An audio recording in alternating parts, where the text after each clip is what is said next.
दी आवाज फरिश्तों ने दुनिया में इंसानों को, आ रहे हैं प्रभु यीशु खुशियां ही खुशियां फैलाने को।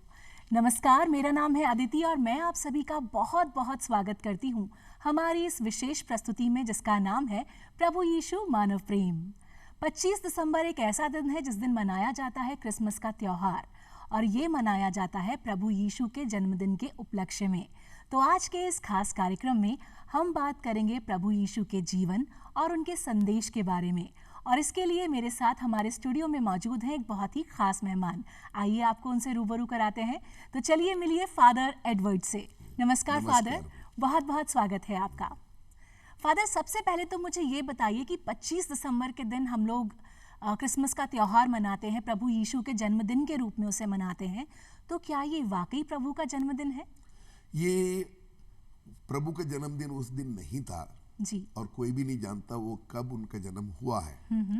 लेकिन उस समय जब एक त्योहार मनाया जाता था जो सूर्य उदय होता था, जो सर्दी खत्म होने के बाद जी। उसके उपलक्ष्य में एक त्योहार था जी। तो उन्होंने ये सोचा ये जो प्रभु अभी आए हैं वो एक सूर्य के समान है, एक नई रोशनी लेकर संसार में आए हैं और इसीलिए 25 दिसंबर को यह त्योहार मनाया जा रहा है। और तब से अब तक तो सभी लोग जानते हैं कि 25 दिसंबर को ही यह त्योहार मनाया जा रहा है। जी, मुझे ये बताइए कि इस पर्व का असली उद्देश्य, असली मतलब क्या है? इसका असली मतलब यह है कि प्रभु यीशु को जानना, आखिर वो संसार में क्यों आए। बाइबल में लिखा है ईश्वर ने मनुष्य को इतना प्यार किया कि वो नहीं चाहता था कि मनुष्य पाप से भरकर दूर चला जाए। तो स्वयं ईश्वर जो है मनुष्य बनकर हमारे बीच में आया और उन्होंने हम गरीबों के बीच में उन्होंने स्थान दिया। बहुत बड़े शहर थे उस समय, जैसे रोम था, यरूशलेम था, वहां पर नहीं, एक ऐसा छोटा सा कस्ब जो कहते हैं, जो विलेज बेथलेहम, वहां पर उनका जन्म हुआ। इस प्रकार वे ये बताना चाहते थे मनुष्य जो अपना हृदय खोल देता है तब मनुष्य के बीच में आकर ईश्वर जो है निवास करता है। प्रभु यीशु के जन्म से हम बहुत सारी सीख ले सकते हैं। उन्होंने जन्म लेने के लिए किसी जगमगाते बड़े शहर को नहीं चुना, एक छोटे से कस्बे नुमा शहर को चुना और जन्म लिया शेफर्ड्स के बीच में। तो इस वृत्तांत से हम क्या सीख सकते हैं? प्रभु का क्या संदेश था? प्रभु का यही संदेश था, जो लोग गरीब हैं, जो लोग लाचार हैं, असहायक हैं जी, उनको ईश्वर बहुत ज्यादा जानता है, क्योंकि ये लोग जो निष्कपट होते हैं जी, उनमें उनके हृदय में किसी भी प्रकार का कपट नहीं होता है जी। तो इसीलिए जब फरिश्तों ने वहां पर कहा था glory to God in the heavens and peace to man of goodwill, यानी जो लोग हृदय से निष्कपट हैं, जिनमें किसी भी प्रकार का कपट नहीं है, वहां पर ईश्वर आकर निवास करता है। ये फरिश्तों ने गाया था और वहां पर सबसे पहले उन्होंने संदेश दिया उन फरिश्तों ने उन लोगों के लिए जो गडेरिये थे। और उस जमाने में ये गडेरिये ठंड से ठिठुर कर वहां रहते थे, क्योंकि उनको उनका जो ये भेड़ें थी उनकी देखभाल करना पड़ता था जी। और सडनली उनको एकाएक एक प्रदर्शन जैसा हुआ, एक आभा, एक चमक उठी और उन्होंने यह संदेश सुना कि आपके लिए एक ईश्वर का बेटा पैदा हुआ है, he is the saviour, he is the messiah, जाइए और सबको बताइएगा ये हुआ है। तो ये कहानी के रूप में प्रभु का जो जन्म जो है चित्रण किया गया है। इससे खास तौर पर लेखक यह बताना चाहते हैं कि ईश्वर जो मनुष्य बन जाता है, एक पैलेस में नहीं, एक आलीशान मकान में नहीं, एक राजा के रूप में नहीं, या ऐसा भी नहीं कि मतलब सबको नीचा दिखाकर, बल्कि नहीं, बल्कि सबसे छोटा बनकर वो आया, एक बच्चे के रूप में आया, एक गरीब परिवार में जन्मा और वहां से उन्होंने सिखाया लोगों को यही मानवता है। तो ये इसीलिए हम ये त्योहार मनाते हैं। जी, प्रभु यीशु के जन्म की अगर हम बात करें तो जन्म से लेकर उनकी मृत्यु तक उनका जीवन करुणामय रहा। उन्होंने आम लोगों के उत्थान के लिए, उनकी बेहतरी के लिए बहुत कुछ किया। और हम सभी जानते हैं कि उन्होंने सबसे बड़ा बलिदान दिया, अपने प्राणों का बलिदान दे दिया, और मरते मरते भी यही कहा कि हे परमपिता, मेरे इन बच्चों को माफ़ करना, ये नहीं जानते कि ये क्या कर रहे हैं। तो इन्होंने अगर मुझे कष्ट दिया तो उसकी सज़ा भी मुझे देना। तो इस चीज़ से हम आम इंसान जो हमेशा भोग विलास में लगे रहते हैं, गलतियां करके भी मानते नहीं हैं, हम क्या सीख सकते हैं? हम इससे ये सीख सकते हैं, असली जिंदगी वो है जो सच्चाई की जिंदगी जीते हैं। देखो, हम अक्सर एक दोगलापन करते हैं, एक बाहरी रूप, एक अंदरी रूप, इस प्रकार हम जीते हैं। लेकिन हम सभी ऐसे हैं, लेकिन कहीं ना कहीं जैसे सिंपल सीधा साधारण जो लोग हैं उनमें ये नहीं रहता। तो प्रभु चाहता है कि मनुष्य जो है ऐसा जीवन जीता है तो उसमें एक आत्मीयता होती है, उसमें दूसरे लोगों के प्रति घृणा नहीं होती है। तो इसीलिए प्रभु ने कहा था, तुम पाप से घृणा करो, पापी से नहीं। तो इसीलिए उन्होंने क्रूस पर भी मरते हुए भी उन्होंने कहा था, हे प्रभु, इनको क्षमा कीजिए क्योंकि ये नहीं जानते वो क्या कर रहे हैं। तो ये उनका था, और संपूर्ण जीवन वो ऐसे ही जिए। उनका जो लोगों के बीच में जो विचार उन्होंने रखे, यही विचार रखे। जो भी अचरज उन्होंने किए, अपने लिए कुछ भी नहीं किया, केवल लोगों के लिए किया। भूखे लोगों को खिलाया, नंगों को पहना के लिए उन्होंने कहा। और अंत में हमारा जो जजमेंट जो है इसी पर होगा, इस पर नहीं होगा कि आपने कितनी बार चर्च गए, गिरजाघर गए, ये तो उस पर नहीं होगा। इस पर होगा कि हमने दूसरों को अपना भाई या बहन कर, चाहे वो किसी भी मजहब का क्यों ना हो, कैसे रहते हैं, इस पर उन्होंने जोर दिया। और यही खास बात है जो आज हमें ईसा मसीह का जन्म लेकर इतना खुशियां आ जाती हैं। जी, प्रभु यीशु ने अपने जीवन काल में हमें यह सिखाया कि करुणा रखिए, अपने आसपास के लोगों को ये देखकर अपने करीब आने का मौका मत दीजिए कि उनका स्टेटस यानी सामाजिक स्तर क्या है। हमेशा लोगों से निस्वार्थ भाव से प्रेम कीजिए। प्रभु यीशु मानव प्रेम की एक मिसाल थे। आप मुझे ये बताइए फादर कि हम बड़े दिन की, क्रिसमस की तैयारियां करते हैं। आम लोग तो देखते हैं गिरजाघर सजे धजे होते हैं और खूब वहाँ पर रोशनी होती है, बच्चे कैरल्स गा रहे होते हैं। लेकिन चर्च में धार्मिक स्तर पर क्या क्या तैयारियां होती हैं और कितने दिन पहले से शुरू हो जाती हैं? ये इसका एक आगमन काल होता है जी, ये 4 सप्ताह का होता है। जी, उस समय जो है हम उसके लिए, हम जैसे हम पाप स्वीकार करते हैं और उसके लिए तैयारी करते हैं सब लोग।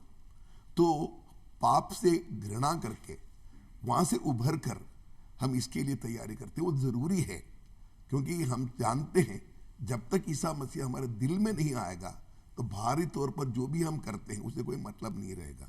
जी, खुशियां तब आती हैं जब मैं सच्चे दिल का व्यक्ति हूँ। जी। यही तो कहा था, peace to good of people Man of of good will, goodwill, yeah. मानव दिस वन। तो ये बात है। अभी किस हद तक हम करते हैं हम नहीं जानते, लेकिन 4 सप्ताह हो गए हैं और इन 4 सप्ताहों में सब लोगों ने किसी न किसी रूप में ये तैयारी की है। बाहरी तैयारी तो हो ही रही है, केक मना रहे हैं, ये सब करते हैं। तो लेकिन ये तैयारी जरूरी है जो मैं समझता हूँ सभी क्रिश्चियन जहाँ भी हैं वो करते ही हैं। आप यहाँ तक कि जब युद्ध होता था उस दिन युद्ध विराम किया जाता था बहुत पहले से, इसीलिए क्योंकि ईसा मसीह एक शांति के दूत थे, करुणा के दूत थे, तो इसीलिए लोग ऐसा करते थे। यानी बाहरी तैयारियां जो जश्न की होती हैं, उसके साथ साथ पहले आंतरिक शुद्धि पर काम किया जाता है, अपने मन के विकारों को खत्म करने पर ध्यान केंद्रित किया जाता है, ताकि आप तैयार हो सकें प्रभु को वेलकम करने के लिए, प्रभु यीशु के आगमन के सुस्वागतम के लिए आप भी पूरी तरह से तैयार हों। फादर, ये बताइए कि गिरजाघरों में बहुत सुंदर सुंदर झांकियां सजाई जाती हैं। बिल्कुल। तो इन झांकियों की शुरुआत कब से हुई और क्या मतलब तात्पर्य होता है? क्या हर झांकी के पीछे कोई कहानी होती है? ये सबसे पहले 12वीं शताब्दी में एक महान संत थे, सन फ्रांसिस असीसी करके, इटली के। आप किसी भी किताब में देख लीजिए, उनके बारे में लिखा गया है। वो मानवता के प्रेमी थे और ये इतने महान संत थे कि जो प्रभु के 5 घाव सबसे पहले उनके शरीर पर आए थे। अच्छा। और उन्होंने एक दिन ऐसा सोचा कि प्रभु का जन्मदिन मैं कैसे मनाऊं। तो उन्होंने असली गाय, भैंसे, बकरे और एक बच्चे को लेकर एक क्रिब जो कहते हैं, गौशाला जो बनाया था, तब से ये प्रथा शुरू हुई है और आज वो कंटिन्यू हो रहा है। जी। और सभी लोग किसी ना किसी, चाहे गिरजाघर में हो अपने घर में हो या कहीं पर भी ये किया जाता है। जी, अगर हम बात करें प्रभु यीशु के जन्मदिन को मनाने की, तो बच्चों के लिए जो सबसे ज़्यादा रोचक पहलू इस त्योहार का होता है, प्रभु यीशु के जन्मदिन का होता है, वो है सेंटा क्लॉज। बिल्कुल। बच्चों को महीनों से इंतज़ार होता है कि पकी दाढ़ी वाला, लाल कपड़ों वाला बाबा आएगा और तोहफे ही तोहफे देकर जाएगा। तो इस जो प्रक्रिया है, या मैं कहूँ कि ये जो परंपरा है, इसकी शुरुआत कैसे हुई? एक महान बिशप थे जी जिनका नाम था सांता क्लॉज, जी, मतलब सेंट निकोलस। Saint Nicholas. वो उस समय वहाँ जो रहते थे, उन्होंने देखा ये जो त्योहार मनाया जा रहा है यीशु मसीह का जो जन्म का, उसमें गरीब लोग उसमें शामिल नहीं हो सकते थे। बहुत सारे बच्चे ऐसे थे, उनको खाने के लिए कुछ भी नहीं था, ना कोई गिफ्ट मिलता था, कुछ भी नहीं। अमीर लोग आज भी वैसे ही करते हैं। किसी ने सच कहा है कि अमीर लोगों की दिवाली रोज है, गरीबों की एक ही दिन होती है। वैसे ही हो रहा था। तो उन्होंने सोचा क्यों ना मैं कुछ करूं, केवल उपदेश देने से कुछ नहीं होगा, मैं कुछ करूं। तो इसीलिए उनको बच्चों से बहुत प्यार था। वो मासूम हैं बच्चे, और वो कुछ गिफ्ट लेने के लिए तड़पते हैं। एक तोहफा मिले तो उनको कितना अच्छा लगता है। आज भी चाहे कितना ही छोटा तोहफा क्यों ना हो, मिठाई क्यों ना हो, कुछ भी हो, उनका जो हर्ष और उल्लास किसी और को नहीं दिखाई देता। क्योंकि प्रभु ने स्वयं कहा है, जब तक तुम छोटे बच्चों से जैसे नहीं बनते, तुम स्वर्ग राज्य में प्रवेश नहीं कर सकते, यानी सच्चे दिल के। तो इन्होंने इसीलिए एक प्रथा शुरू की, धीरे धीरे जाकर हर घर के बाहर आंगन में एक सॉक्स में वो कुछ गिफ्ट डालकर जाते थे। तो धीरे धीरे बच्चे चौंकने लगा, ये ऐसा क्या हो रहा है कि किसने रखा, किसी को पता नहीं था। तो लेकिन सब लोग हर साल ये सोचने लगे, कोई आ रहा है जो आकर हमें ये गिफ्ट दे रहा है। और इसी संत के नाम से, तो संत निकोलस से वो सांता क्लॉज में बदल गया। और जो आधुनिक कपड़े जो पहनता है, बड़ी दाढ़ी वगैरह, एक परंपरा के रूप में आ गई है। यही उसकी विशेषता है। जी, हर धर्म में कहा जाता है कि बच्चों में ईश्वर का वास है। शायद इसीलिए कहा जाता है कि घर से मस्जिद है बहुत दूर, चलो यूं कर लें किसी रोते हुए बच्चे को हंसाया जाए। और शायद इसी भावना को लेकर संत निकोलस ने ये चीज़ शुरुआत की, जो आज पूरी दुनिया में फैल चुकी है। और बच्चे बहुत बेसब्री से इंतज़ार करते हैं कि सेंटा क्लॉज आएगा और उन्हें तोहफा देकर जाएगा। फादर, ये बताइए कि जब हम क्रिसमस की बात करते हैं, तो सबसे महत्वपूर्ण चीज़ होती है ना केवल लेना, बल्कि देना, देने की भावना, शेयरिंग की भावना। यानी आपके पास अगर बहुत ज़्यादा है तो आप उसे दूसरों के साथ बांटिए। वो कहते हैं ना कि अगर आपके पास बहुत ज़्यादा रिसोर्सेज हैं तो make a larger table, not a larger higher fence. तो इस बारे में आप क्या कहेंगे? देखो, यीशु मसीह जो है ईश्वर के पुत्र होकर भी जी, वो उस संसार से छोड़कर इस संसार में अपने आप को उन्होंने लोगों के लिए समर्पण किया। बिल्कुल। और उन्होंने सीधे साधे लोगों के साथ रहे, सबका उद्धार किया। यही बात तो हमें भी करना चाहिए। जब तक हम एक दूसरे को अपना भाई बहन नहीं समझते, और खास तौर उन लोगों के लिए जो गरीब हैं, अनाथ हैं, असहायक हैं, उनके लिए हम कुछ भी नहीं करते हैं, तो क्रिसमस से कोई एक त्योहार बनकर रह जाएगा, पर्व बनकर रह जाएगा, कुछ भी नहीं होगा। इसका असली मतलब प्रभु ने जो किया है वो हमें भी करना चाहिए, चाहे हम कहीं पर भी हो। ये एक बहुत अच्छा गुण है और ये मानवीय गुण है। और हम जानते हैं जब हम शेयर करते हैं तो हमारी खुशियां बढ़ जाती हैं। हम स्वयं बहुत कुछ खा सकते हैं, बहुत कुछ पहन सकते हैं, लेकिन वो बात अलग है जो मुझ में, जो मेरे पास जो है, उसको लेकर हम किसी और से मैं बांट लूं। ये जरूरी है और इसीलिए इसको लोगों को समझना चाहिए। जी फादर, क्रिसमस की हम बात कर रहे हैं, जश्न की हमने बात कर ली, तैयारी की हमने बात कर ली, लेकिन प्रभु यीशु से जुड़े सबसे बड़े त्योहार के कुछ संकेत, कुछ सिंबल्स भी हैं, तो वो क्या है, उनके बारे में बताइए। प्रभु यीशु के जो जैसे ही एक पर्व है, जैसे हम कोई भी त्योहार मनाएं, उसके एक कुछ सिंबल्स हैं। खास तौर पर सिंबल है जो जिसको हम कहते हैं गौशाला, जो जहां पर वो जन्मे थे। और वहां पर आपको मालूम है कि उनके माता पिता को जो बुलाया था अपना शहर, पितृत्व शहर को जाने के लिए, तो इसीलिए उनके यूसुफ जो है उनके वो शहर में गए थे। वो गरीब होने के नाते उनके पास पैसा नहीं था, इसीलिए एक सराय में उनको जगह मिला। और जैसे ही उस माता मरियम का समय आ गया तो उन्होंने इस बच्चे को जन्म दिया। ये है ये झांकी जो हम दिखाते हैं, और इसमें जो है भेड़ बकरियां वगैरह दिखाते हैं, और इसीलिए वो गौशाला जहां बनाकर जो बच्चे को दिखाते हैं उसके माता पिता को दिखाते हैं। साथ साथ उस समय 3 ज्योतिषी जो आए थे पूर्व से, जिसको हम 3 किंग्स भी कहते हैं, उनको भी वहां दिखाते हैं। ये दृश्य जो है अलग अलग जगह पर अलग अलग रूप में दिखाते हैं, लेकिन देखने में बहुत सुंदर लगता है, और इसको देखने के लिए हर समय लोग आते हैं, चाहे किसी भी मजहब का क्यों ना हो, देखने के लिए आते हैं।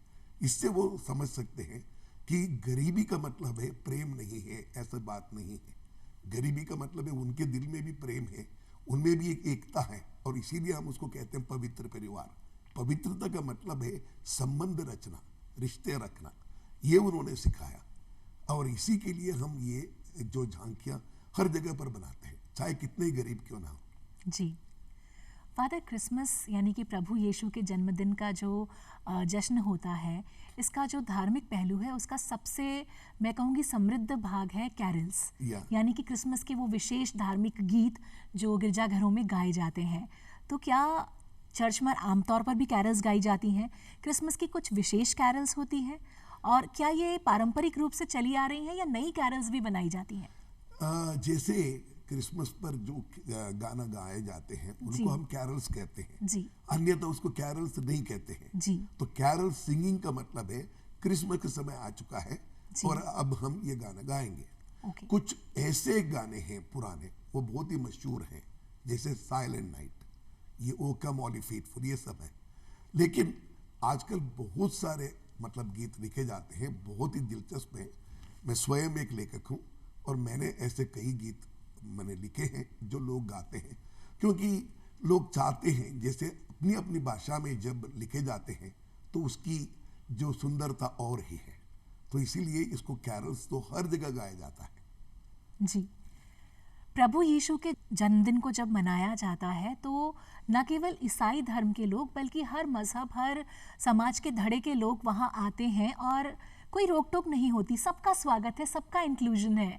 तो क्या ये प्रभु यीशु का ही संदेश था जिसे आज तक निभाया जा रहा है?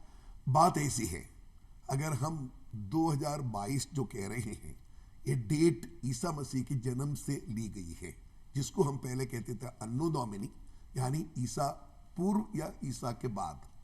तो इसीलिए किसी ना किसी रूप में हम ईसा से जुड़े हुए हैं, सारे संसार में इस डेट को रखते हैं। इसके अलावा जहां पर भी ईसाई लोग हैं उनके साथ दूसरे जो लोग मिल जाते हैं, उनके साथ खुशियां मनाते हैं, उनके साथ उनको जो मिठाइयाँ वगैरह होते हैं उनको बांट लेते हैं, गिरजाघर में भी आ जाते हैं और देखना चाहते हैं कि आखिर यहाँ पर गिरजा में क्या चल रहा है। तो इसलिए एक सौहार्दपूर्ण वातावरण वहाँ पर उत्पन्न होता है, घृणा का वातावरण नहीं।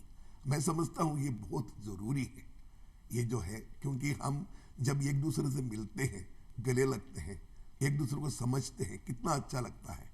हम भी तो कहीं जाते हैं और समझने के लिए कोशिश करते हैं, वैसे दूसरे लोग भी। और खास तौर पर बच्चे जो है, जैसे ही जिंगल बेल सुनाया जाता है, उनको तो बस ऐसा हो जाता है कि वो तो नाचने लगते हैं।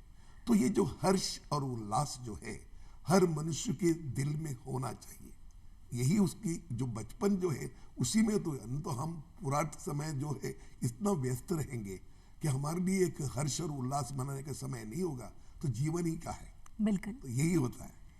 जिंदगी बहुत छोटी सी है और हर धर्म, हर मजहब का हर पर्व, हर त्योहार हमें यही सिखाता है कि एक दूसरे के साथ मिलकर रहिए। आपके पास अगर बहुत सारी खुशियां हैं तो उन्हें दूसरों के साथ बांटिए। याद रखिएगा, खुशियां बांटने से चौगुनी होती हैं, कभी कम नहीं होंगी। और अगर आप ऐसे लोगों के साथ उन खुशियों को बांटेंगे जो आपसे थोड़े से कमतर हैं, तो आपको एक सुकून मिलेगा और आपकी खुशियां बढ़ जाएंगी और उनके घर में भी खुशियां फैल जाएंगी, है ना फादर? बिल्कुल। फादर, ये बताइए कि आप इतने सालों से चर्च की सेवा कर रहे हैं, धर्म के लिए काम कर रहे हैं, तो इतने सालों में क्या आपको लगता है कि समाज के हर धड़े के लोग उतने ही जोश से इस त्योहार को मनाते हैं? बिल्कुल, मैंने उल्टा यही देखा है, पहले से भी ज़्यादा मनाते हैं। जैसे क्रिसमस का मौसम आ जाता है, लोग उल्लसित हो जाते हैं, तो चाहते हैं कि केक खाएं, चाहते हैं कि डांस करें, वो चाहते हैं कि कैरल्स गाएं, एक मिलजुल कर रहें। या उस दिन वो चाहते हैं कि हमारे जो बच्चे हैं स्कूल के, वो भी आकर हमसे मिलते हैं और कहते हैं फादर जी वो जो केक है हमें एक टुकड़ा दे दीजिएगा, हमें बहुत अच्छा लगता है। तो ये एक ऐसी बात है जिससे हम अलग अलग मजहब से जुड़ जाते हैं और ये बहुत अच्छा लगता है। और यही कि क्रिसमस का मूल मंत्र है कि सबसे जोड़ना, सब लोगों के साथ रहना, और खास तौर पर उनके लिए जिनके पास कुछ भी नहीं है। तो अक्सर हम लोग जो है अलग अलग कार्यक्रम करते हैं, जैसे गरीबों के लिए कहीं ना कुछ दिया जाता है, चाहे वो स्कूल में हो, गिरजाघर में हो, समाज में हो, कहीं पर भी हो, ये हमेशा चलता रहता है। तो क्रिसमस का मतलब यही है कि सबके साथ देना, सबके साथ जुड़ना और सबको खुशियां मनाना के लिए एक अवसर देना। प्रभु यीशु मानव प्रेम की एक ऐसी अनुभूति हमें देकर गए जो आज सदियों के बाद भी हमारे साथ चल रही है। तो आज के कंटेम्प्रेरी समाज को देखते हुए प्रभु यीशु के संदेश को आप कैसे हमारे दर्शकों तक पहुंचाएंगे? मैं केवल ये कहना चाहता हूं, प्रभु यीशु ने कभी किसी का दमन नहीं किया, अपने आप को बड़ा नहीं समझा। प्रभु यीशु ने किसी पर अधिकार नहीं जताया। उनका केवल एक ही अधिकार था, प्रेम का संदेश देना, प्रेम से रहने के लिए। उसके लिए मर मिटने के लिए भी तैयार थे। और समाज में उस समय ऐसे लोग भी थे जिनको बहिष्कार किया गया था, जैसे कोढ़ी थे, औरतें थी और ऐसे लोगों को। लेकिन उन्होंने उनको नजदीक बुलाया, इसलिए नहीं कि उनके साथ रहना चाहते थे। उन्होंने कहा लोगों को, उन लोगों को वैद्य की जरूरत नहीं जो अच्छे हैं, लेकिन इन लोगों को वैद्य की जरूरत है। और इसीलिए मैं वैद्य के रूप में, एक डॉक्टर के रूप में आया हूं, ताकि सबको खुशी मिले। और अगर वे ऐसे लोग हैं जिन्होंने पाप किया है, तो पाप से नहीं, पाप से हम दूर रहेंगे, लेकिन पापी से हम घृणा कभी नहीं करेंगे, क्योंकि उनको सुधारना ही, उनको ईश्वर का संदेश देना और इस प्रकार सारे संसार में ईश्वर का राज्य बसाना जो वो जरूरी है। जैसे हम कभी कहते हैं राम राज्य, राम राज्य का मतलब यही है जहां पर लोग खुशी से रहें, मिलजुल कर रहें, आपस में घृणा ना करें। यही उन्होंने सिखाया है और इससे बढ़कर क्या हो सकता है। और इसी के लिए उन्होंने देखो अपने आप को न्यौछावर किया पूर्ण रूप से।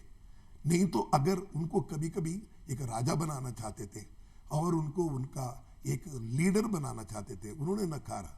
उन्होंने कहा कि मैं इसके लिए नहीं आया हूं, मैं केवल आया हूं लोगों को एक सबक सिखाने के लिए कि प्रेम से रहो। और इसी को उन्होंने कहा इसका एक प्रेम का राज्य बनाना है।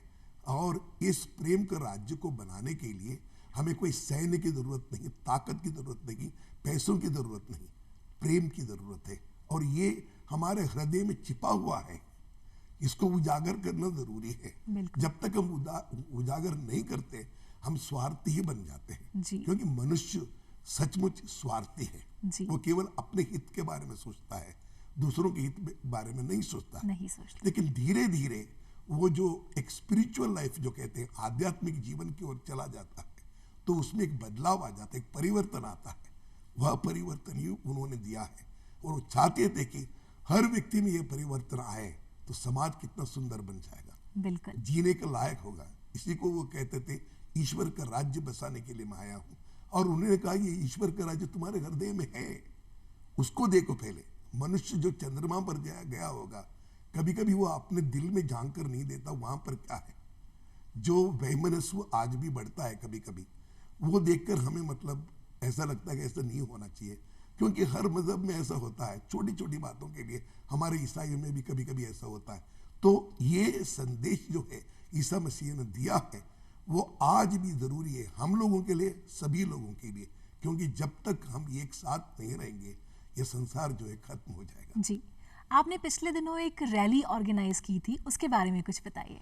ये ऐसा है जैसे हर मजहब में है वैसे ही हमारे अलग अलग ये बांट के, जैसे कैथलिक से, प्रोटेस्टेंट से, तो सबसे दुनिया में कैथलिक से सबसे ज्यादा है, दूसरे भी हैं। और इनमें आजकल हम एक एक्यूमेनिकल मूवमेंट जो कहते हैं, एक्यूमेनिकल मूवमेंट का मतलब है सबको समझना, क्योंकि सभी लोग ईसा मसीह को जानते हैं।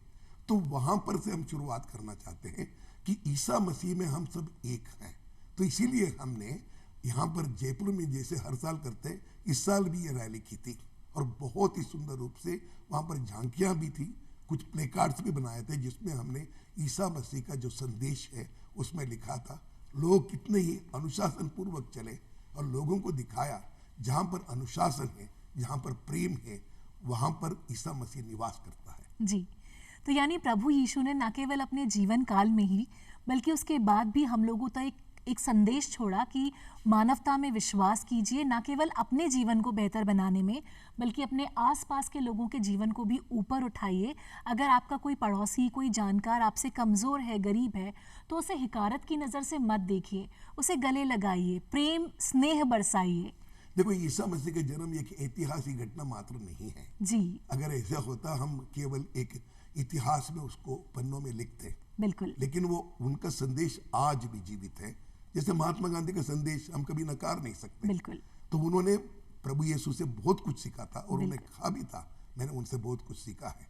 तो जो लोग भी हो जो दूसरों को क्षमा दे सकते हैं, जो नेल्सन मंडेला थे, और जैसे जो यहाँ के लिंकन थे अमेरिका के, इन लोगों को मार दिया गया लेकिन वो मरे नहीं। शायद उनका शरीर तो मर गया, लेकिन उनकी सिखाई बातें, आवाज जो है आज भी अमर है। अमर है जी, तो इसी के लिए उनको हम आज भी, जो नफरत करके ऊपर उठते हैं, उनको 2 दिन में सब लोग भूल जाते हैं, क्योंकि वो दूसरों का दमन करते हैं, प्रेम करने नहीं सिखाते हैं। जी, प्रेम करने वाला अपने आप को न्योछावर करता है, अपने आप को सूली पर भी चढ़ाने के लिए तैयार हो जाता है। वो असली प्रेम है, क्योंकि प्रभु यीशु ने यही कहा था, इससे बढ़कर प्रेम नहीं हो सकता जो अपने मित्र के लिए अपने आप को वह पर न्योछावर न करे। जी, अपने मित्र के लिए जो अपने आप को न्यौछावर ना करे वो मनुष्य ही नहीं है। यही सीख थी प्रभु यीशु की, जिन्होंने हमें सिखाया कि न केवल अपने बारे में बल्कि सबके बारे में सोचिए, सबसे प्रेम कीजिए, मानवता, करुणा, एक दूसरे की परवाह, इन चीज़ों को अपने आप में आत्मसात कीजिए, तभी आप बनेंगे अच्छे इंसान और प्रभु यीशु के सच्चे अनुयायी। प्रभु यीशु का मानव प्रेम हमें यही सिखाता है। फादर एडवर्ड, आपका बहुत बहुत शुक्रिया, आप हमारे स्टूडियो में आए। कार्यक्रम में आपने हमें प्रभु यीशु के जीवन और क्रिसमस जैसे त्योहार के बारे में इतनी सारी जानकारी दी। मुझे भी बहुत बहुत अच्छा धन्यवाद। लगा। आपको धन्यवाद।